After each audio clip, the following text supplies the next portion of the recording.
पाकिस्तान ने एक और ऐसा बड़ा खेल खेला है, उसका जो राजनीतिक जलवा है वो इस पूरे क्षेत्र में बढ़ने जा रहा है। गेम चेंजर पाकिस्तान के लिए तो है ही, मास्टर स्ट्रोक उसका है और इसका दायरा कितना बढ़ता चला जा रहा है और दूसरी तरफ भारत का दायरा सिकुड़ता चला जा रहा है। ये एग्रीमेंट जो है सब मुस्लिम नेशंस को, मुल्कों को एक साथ लाता है, जोड़ रहा है। ये एग्रीमेंट तकसीम करने का नहीं है कि ये सुन्नी है, ये शिया है, ये फलाना है, ये ढमकाना है, नहीं। क्योंकि इस तरह का गठबंधन बनना इजराइल के लिए एक और खतरे की घंटी है। इजराइल के लिए तुर्की और पाकिस्तान का गठजोड़ बहुत ही गड़बड़ है, क्योंकि तुर्की से इजराइल की ठनी हुई है।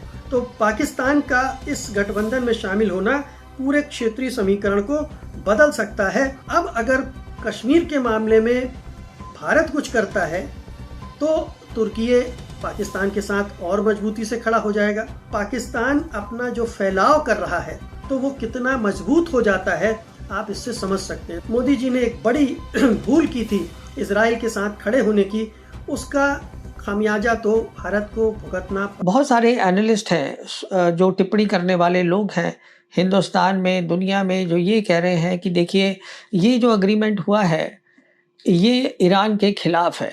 ऐसा कुछ नहीं है। ये एग्रीमेंट बहुत ही अच्छी चीज़ है। ये एग्रीमेंट ईरान की सोच को आगे ले जाएगा। ये एग्रीमेंट वेस्ट एशिया को तरक्की और बेहतरी की तरफ ले जाएगा। गेम चेंजर पाकिस्तान के लिए तो है ही, मास्टर स्ट्रोक उसका है और भारत के लिए ये चिंता का सबब है, क्योंकि पाकिस्तान की जो हैसियत है, पाकिस्तान की जो साख है, वो अंतरराष्ट्रीय स्तर पर लगातार बढ़ती जा रही है। हम देख ही रहे हैं कि ऑपरेशन सिंदूर के बाद से लगातार उसने अमेरिका और चीन दोनों के साथ अपने रिश्ते जबरदस्त तरीके से सुधारे हैं। इसके पहले 2025 में ही उसने सऊदी अरब के साथ एक पैक्ट कर लिया था, जिसमें यह था कि दोनों देशों में से किसी पर भी हमला होगा तो वो दोनों देशों पर हमला माना जाएगा।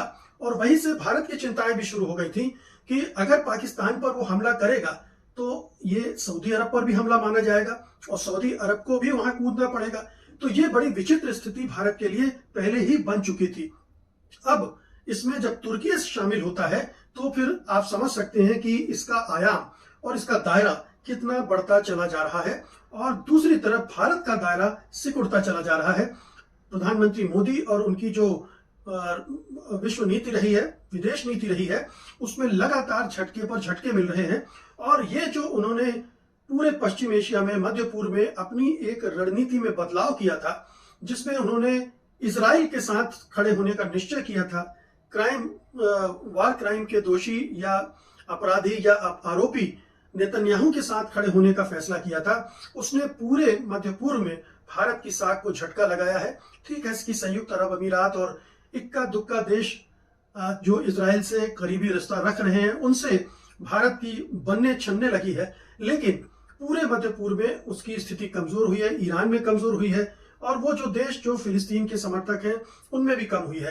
तो अब जबकि पाकिस्तान ने एक और बड़ा दांव चल दिया है और उसके काफी बहुत सारे असरात पड़ने वाले हैं, जिनके बारे में अब मैं आपके साथ चर्चा करूंगा, तो आपको समझ में आएगा कि भारत के लिए ये जो आगे बढ़ रहा है, अभी 3 देश हैं, फिर हो सकता है 4, 5, 6 देश हो जाएं और उससे पाकिस्तान की अहमियत किस तरह से बढ़ेगी, इसको ध्यान में रखते हुए भारत पर क्या असर पड़ेगा, हम उस पर भी विचार करेंगे। लेकिन पहले थोड़ा सा बैकग्राउंड दे देता हूं मैं। ये तो आप जानते हैं कि 2025 में सऊदी अरब और पाकिस्तान के बीच एक बायलैटरल एग्रीमेंट हुआ था डिफेंस के मामले में, जिसमें किसी पर भी हमला होगा तो दोनों पर हमला माना जाएगा। अब जो नया एग्रीमेंट हुआ, जिसे मक्का एग्रीमेंट कहा जा रहा है, उसमें तुर्की को भी जोड़ दिया गया है। यानी तुर्की पर भी कोई हमला होगा तो बाकी जो 2 देश हैं उन पर भी हमला माना जाएगा। तो 1 से 2 और 2 से 3 हो गए हैं। इस पर दस्तखत अभी मक्का में ही हुए हैं, 7 तारीख को ही हुए हैं, मतलब कल ही हुए हैं।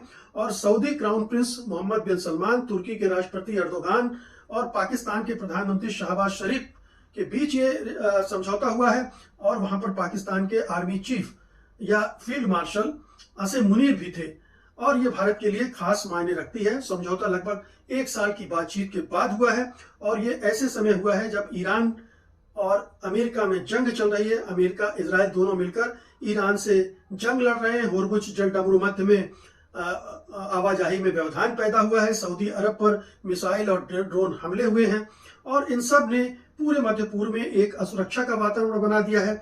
अमेरिका मध्य पूर्व के देशों को, अरब ममालिकों को ये रक्षा दे सकता है, नहीं दे सकता है, इस पर एक बड़ा सवाल खड़ा हो गया है। यानी पूरा एक जो डिफेंस आर्किटेक्चर मिडिल ईस्ट का है वो हिलडुल गया है। और ये जो तीन देश हैं, पाकिस्तान, सऊदी अरब और तुर्की, ध्यान रखिए ये तीनों सुन्नी मुल्क हैं। तीनों सुन्नी मुस्लिम शक्तियों का ये एक कलेक्टिव डिफेंस का आर्किटेक्चर है। इसको आप अपने जहन में रखिए। अब सवाल उठता है कि पाकिस्तान ने इन दोनों के साथ मिलकर जो एग्रीमेंट किया है उससे उसे क्या क्या मिल रहा है, और इसी से आप समझ पाएंगे कि भारत क्या क्या खो रहा है। पहला तो सबसे बड़ा फायदा पाकिस्तान को आर्थिक होने वाला है। पाकिस्तान की अर्थव्यवस्था लंबे समय से दबाव में है, कोलैप्स कर रही है, IMF के लोन पर चल रही है, ये हम सब जानते हैं। सऊदी अरब पहले से उसे वित्तीय मदद देता रहा है। अब रक्षा सहयोग के जरिए पाकिस्तान अपनी जो सैन्य विशेषज्ञता है वो उनको भेज सकता है। जैसे सैनिक भेजने का काम कर सकता है। अभी सऊदी अरब में 15-20 हजार सैनिक उसने भेजे हैं ईरान के साथ जो जंग चल रही है उसके दौरान। अपने विमान भी भेजे हैं। फिर ट्रेनिंग वहां के सैनिकों को देना, उनको हथियार बेचकर भी इस तरह से विदेशी मुद्रा अर्जित कर सकता है और सऊदी निवेश और ऊर्जा सहयोग भी मजबूत होगा। दूसरा फायदा होगा सैन्य आधुनिकीकरण का। तुर्की के पास बहुत ही मजबूत रक्षा उद्योग है, खासकर ड्रोन टेक्निक उसके पास बहुत ही आधुनिक मानी जाती है, बहुत कारगर मानी जाती है। पाकिस्तान को टेक्नोलॉजी ट्रांसफर, जॉइंट प्रोडक्शन और प्रशिक्षण मिल सकता है तुर्की से।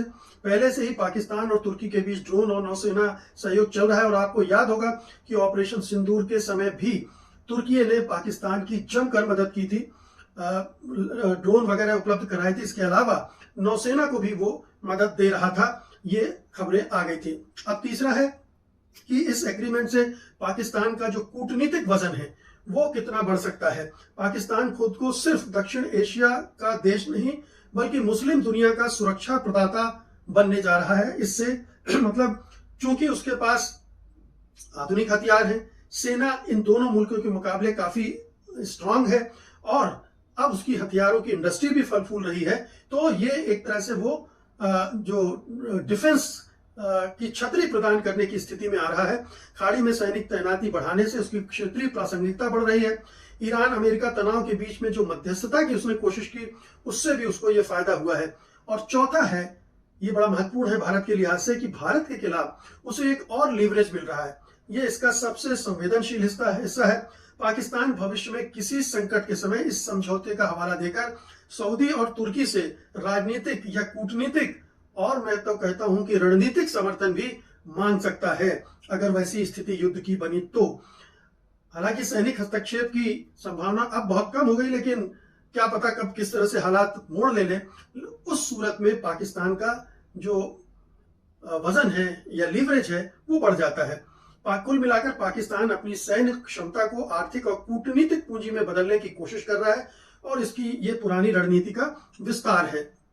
अब इसका मध्य पूर्व की राजनीति पर किस तरह से असर पड़ेगा ये भी देख लेते हैं। ये समझौता क्षेत्र के जो पूरा डिफेंस आर्किटेक्चर है उसको बदल रहा है। खाड़ी के देश अब सिर्फ अमेरिका की सुरक्षा गारंटी पर निर्भर नहीं रहना चाहते, वो अपना जो रीजनल सुरक्षा ढांचा है वो बना रहे हैं। तीनों देशों की ताकतें एक दूसरे की पूरक है। सऊदी अरब के पास पैसा है और तेल की ताकत है, तुर्की के पास नेटो का अनुभव है और आधुनिक रक्षा उद्योग है, पाकिस्तान के पास बड़ी सेना है और न्यूक्लियर पावर भी है, यानी न्यूक्लियर बम भी उसके पास है। इससे इनका जो पूरा गठबंधन है बहुत मजबूत हो जाता है। हालांकि ये नाटो जैसे नहीं है क्योंकि इसमें कोई यूनिफाइड कमांड नहीं है, कोई तीनों ने मिलकर कोई स्थायी सैन्य बल नहीं बना रहे हैं और हर देश अपनी संप्रभुता बनाए रखेगा। तो ये एक इस तरह का गठबंधन बन रहा है और पूरे मध्य पूर्व में जो सिक्योरिटी स्ट्रक्चर है उसको चेंज कर रहा है। और फिर अभी तो ये 3 देश हैं, माना जा रहा है कि आगे चलकर इसमें कतर, मिस्र, कुवैत, ये इन सब से बातचीत हो रही है और वो भी इसमें शामिल हो सकते हैं। तो कुल मिलाकर मध्य पूर्व में जो अमेरिका केंद्रित सुरक्षा व्यवस्था है वो अब पीछे जा रही है और रीजनल फोर्सेस के द्वारा संचालित व्यवस्था आकार ले रही है।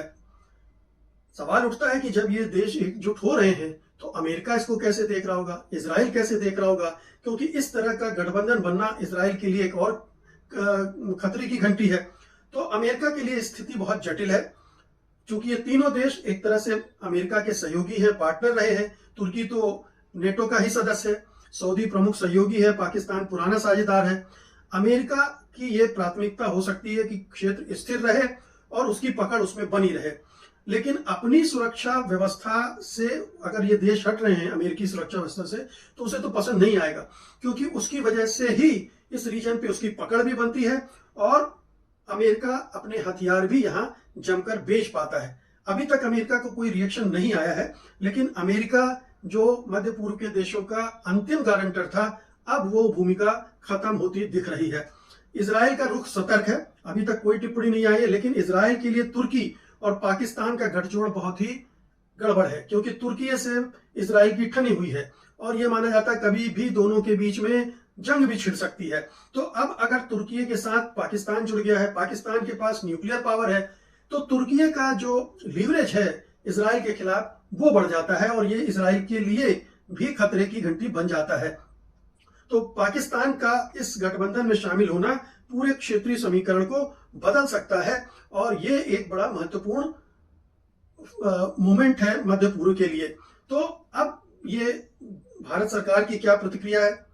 सामान्य प्रतिक्रिया है, उसमें कहीं कुछ इमरजेंसी वाला तत्व नहीं है, अर्जेंसी वाला तत्व नहीं है। विदेश मंत्रालय कह रहा है कि हम इस डेवलपमेंट पर पूरी बारीक नजर रखे हुए हैं, लेकिन जाहिर है तुर्की, ये ध्यान रखिए, तुर्की कश्मीर में के मामले में पाकिस्तान का समर्थन करता रहा है। अब अगर कश्मीर के मामले में भारत कुछ करता है तो तुर्की पाकिस्तान के साथ और मजबूती से खड़ा हो जाएगा, सऊदी अरब भी खड़ा होगा, और अगर पाकिस्तान भारतीय कश्मीर में कुछ करता है तो भी में उसका पलड़ा भारी हो जाता है। तो ये भारत के लिए चिंता का विषय है। भविष्य में के संकट में पाकिस्तान बाहरी समर्थन जुटाने की कोशिश कर सकता है और पाकिस्तान अपना जो फैलाव कर रहा है, एक तरफ अमेरिका है, दूसरी तरफ चीन है, तीसरी तरफ ये गठबंधन का विस्तार, हालांकि जो पहले कहा जा रहा था कि ये इस्लामी नेटो बनाने की कोशिश हो रही है, अभी तो इससे इनकार कर रहे हैं देश, लेकिन ये हो सकता है कि एक इस्लामी नेटो भी बना दिया जाए अगर और देश जुड़ते हैं और उनमें जो नेटो की एक क्लास है आर्टिकल 13, जिसके हिसाब से अगर किसी भी नेटो कंट्री पर हमला हुआ तो वो सब पर हमला माना जाएगा। अगर पाकिस्तान मध्य पूर्व के 5-6 देश और जोड़ लेता है इसमें, तो वो कितना मजबूत हो जाता है आप इससे समझ सकते हैं। तो ये डिफेंस पैक्ट, ये एग्रीमेंट, मक्का एग्रीमेंट बहुत बड़ा डेवलपमेंट है मिडिल ईस्ट की राजनीति के लिए, साउथ एशिया की राजनीति के लिए, भारत के लिए और पाकिस्तान के लिए तो निश्चित रूप से ये एक बड़ी उपलब्धि है। पाकिस्तान लगातार इस तरह की उपलब्धि हासिल करता जा रहा है। पाकिस्तान अंतरराष्ट्रीय स्तर पर जिस तरह से अपने को प्रोजेक्ट करने में कामयाब हो रहा है, उससे दूसरे देशों की मदद मिलने की संभावना भी उसकी बढ़ती जा रही है और युद्ध सामग्री बनाने या युद्ध संबंधी ट्रेनिंग देने के मामले में उसके लिए एक बड़ा बाजार भी खुल रहा है मध्य पूर्व के देशों में, और निश्चित रूप से इसका फायदा उसको मिलेगा, अपने लिए भी मिलेगा और भारत के खिलाफ भी उसका फायदा वो उठा सकता है। ये भारत सरकार को ध्यान में रखना चाहिए। लेकिन चूंकि मोदी जी ने एक बड़ी भूल की थी इजराइल के साथ खड़े होने की, उसका खामियाजा तो भारत को भुगतना पड़ेगा, भुगतना पड़ रहा है। मध्य पूर्व में वो धीरे धीरे अलग थलग होता जा रहा है। इस तरह के डिफेंस पैक्ट बनने के बाद उसकी जो स्थिति है और भी कमजोर होगी और वो केवल इजराइल का मित्र ही बनकर रह जाएगा। बाकी जो अरब के मुल्क हैं वो उससे संबंध रखेंगे, लेकिन क्राइसिस के समय उसकी मदद के लिए नहीं आएंगे।